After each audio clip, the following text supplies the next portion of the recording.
नमस्कार दोस्तों। अब ईडी और सीबीआई की लगाम एक ही आदमी के हाथ में पकड़ाने की कोशिशें चल रही हैं। मतलब ईडी और सीबीआई का हेड अब एक ही आदमी को बनाने की तैयारियां चल रही हैं। बिल्कुल। इंडियन एक्सप्रेस में छपी खबर के मुताबिक सरकार 15 सितंबर से पहले ईडी और सीबीआई का मुखिया एक ही आदमी को बना सकती है, यानी डिपार्टमेंट 2 और डिपार्टमेंट हेड 1। जब ईडी और सीबीआई का मुखिया एक ही होगा तो मोदी जी को एक ही आदमी को आदेश देने में बड़ी आसानी हो जाएगी कि आज उसके यहाँ छापे मारो, आज उसको पकड़ लो, फलाना सपोर्ट नहीं कर रहा है, लगाम जरा टाइट करो, ढमकाने की फाइल फिर से खोलो। मतलब कुल मिलाकर के ईडी और सीबीआई से सरकार कौवा रेंच की तरह काम लेना चाहती है। कौवा रेंच जानते हैं आप लोग? नहीं जानते। कौवा रेंच वो रेंच जिसको एडजस्ट करके कोई भी बोल्ट खोला जा सकता है। ईडी से काम नहीं हो पाएगा तो सीबीआई काम पर लग जाएगी। जितना अंतर गंगाधर और शक्तिमान में था उतना ही अंतर ईडी और सीबीआई में रह जाएगा।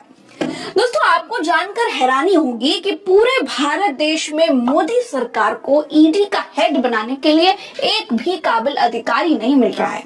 मोदी सरकार की नजर में भारत देश के भीतर संजय मिश्रा के अलावा कोई दूसरा अधिकारी पैदा ही नहीं हुआ है जो ईडी का हेड बन सके। दोस्तों, हमारे देश में एक से बढ़कर एक ईमानदार ऑफिसर्स भरे पड़े हैं, लेकिन सरकार को शायद ईमानदार से ज्यादा अपने लिए वफादार आदमी चाहिए। सरकार सिस्टम के भरोसे का नहीं, अपने भरोसे का आदमी खोज रही है। मैं झूठ नहीं बोल रही हूँ। सरकार ने ये बात कोर्ट के भीतर कही है कि ईडी के लिए कोई काबिल अधिकारी नहीं मिल रहा है। इसीलिए संजय मिश्रा का कार्यकाल रिटायर होने के बाद भी 3 बार बढ़ाना पड़ा है। क्या देश में टैलेंट की कमी है दोस्तों? नहीं, कोई कमी नहीं है।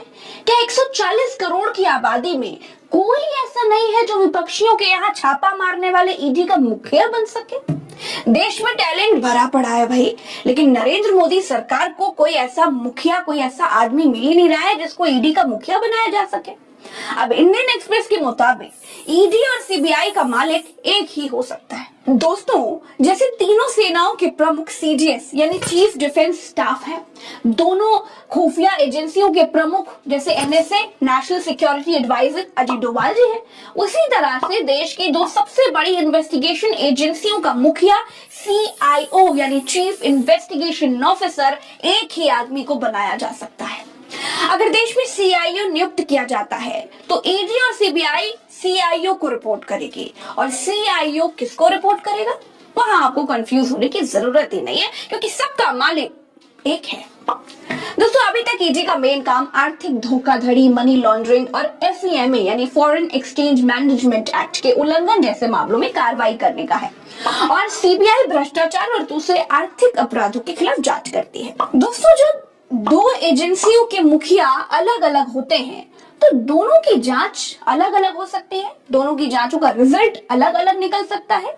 लेकिन जब भारत के निवासियों की आर्थिक जांच करने वाली संस्था का मालिक एक होगा तो दोनों एजेंसियां जांच रिपोर्ट वैसे ही नहीं बनाएंगी जैसा बॉस चाहते हैं। इसकी क्या गारंटी है जी?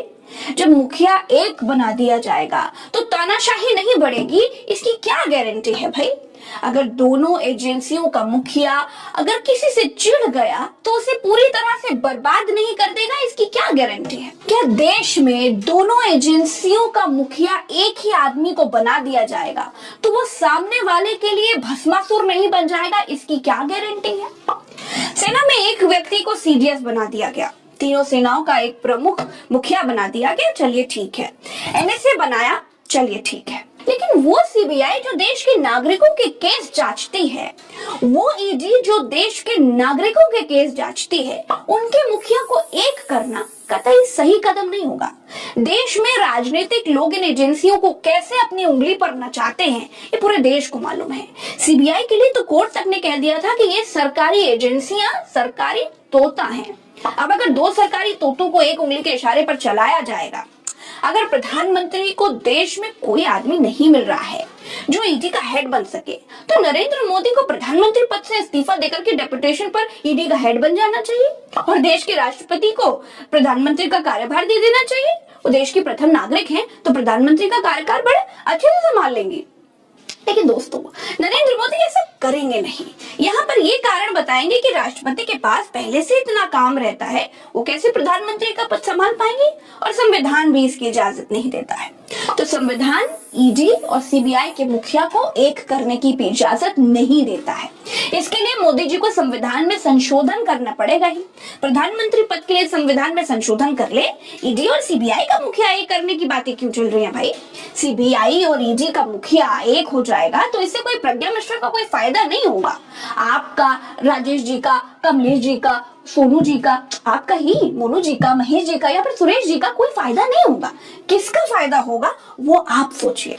कौन एक तीर से दो निशाने लगाएगा आप सोचिए। कौन राजनीतिक फायदे के लिए इन एजेंसियों के एक बॉस को अपनी उंगली के इशारे पर नचाएगा? कौन सेठ के लिए काम करेगा? कौन सेठ को फायदा पहुंचाने के लिए सेठ की ऑपोजिट पार्टी के पीछे सीबीआई और ईडी को दौड़ाएगा? कौन सरकारों में तोड़ फोड़ कराने के लिए ईडी और सीबीआई का डर एक साथ दिखाएगा? वो तो आप ज्यादा समझदार है, समझ ही जाएंगे। कौन तानाशाही की तरफ धीरे धीरे संस्थाओं को ध्वस्त करते हुए आगे कदम बढ़ा रहा है? और अगर मेरा अंदाजा सही है तो इस 2024 के चुनाव से पहले चुनाव आयोग से भी ज्यादा काम करने वाली संस्था ईडी और सीबीआई ही होगी। चुनाव आयोग के मुखिया को आपसे मोदी जी ही चुनेंगे। वो जिसे बताएंगे वही चुनाव आयोग का मुखिया नौकरी पाएगा। यानी चुनाव आयोग आप अपनी मुट्ठी में, ईडी सीबीआई दोनों का मुखिया अपनी मुट्ठी में। अब किसी के माई के लाल ने दूध पिया हो तो चुनाव जीत कर दिखाए। और हाँ, एक बात तुम्हें बताना भूल ही गई, ईडी और सीबीआई का बॉस एक हो जाएगा तो बॉस की डायरेक्ट रिपोर्टिंग प्रधानमंत्री कार्यालय को होगी। अभी आधिकारिक तौर पर कुछ कहा नहीं गया है, लेकिन अटकलें हैं कि ईडी के मौजूदा चीफ संजय कुमार मिश्रा को पहला सीआईओ बनाया जा सकता है। यानी संजय मिश्रा जी को सरकार किसी भी कीमत पर छोड़ना नहीं चाहती है। कान ऐसे नहीं तो वैसे मरोड़ेंगे। अभी कुछ दिन पहले सुप्रीम कोर्ट ने संजय मिश्रा को 15 सितंबर तक के लिए ईडी के प्रमुख पद पर बने रहने की इजाजत दी थी। तो कुल मिलाकर दूसरों को परिवारवाद गिनाते गिनाते नरेंद्र मोदी जी व्यक्तिवाद पर उतर आए हैं। क्या खास है एक व्यक्ति में? क्या देश के 140 करोड़ जनता में कोई ऐसा काबिल अधिकारी नहीं था जो ईडी का मुखिया बन पाता, जो सीबीआई का मुखिया बन पाता?